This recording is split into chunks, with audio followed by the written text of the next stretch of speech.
नमस्कार शेतकरी मित्रांनो. जे बऱ्याच शेतकऱ्यांना कमी क्षेत्र असतं, त्याचबरोबर ऊसामध्ये आपण आंतरपीक काय घेतलं पाहिजे, जे आपली सरी असतील झाकायला वेळ असतो, मग या कालावधीमध्ये आपण भाज्यापाला ऊसापेक्षा छोटा आंतरपीक घेतलं पाहिजे. ह्या शेतकऱ्याने जी फ्लावरची लागवड केलेली आपण त्यांना विचारू, जी ऊसाची लागवड केलेली त्यानंतर किती दिवसांनी केली आणि त्याचा इफेक्ट आपल्या जे ऊस मेन क्रॉप असतं याच्यावर होतो का नाही.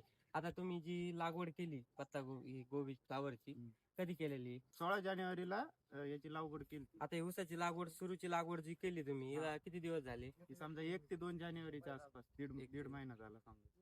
हा. दीड महिन्यापूर्वी त्याला पाणी वगैरे कसं पाणी सोडता? हे ड्रिपनी. ड्रिपने. आणि जे आता तुम्ही सरीमध्ये पाणी देता हे हा. कसं देता? ते आपलं फ्लोच्या पाणी.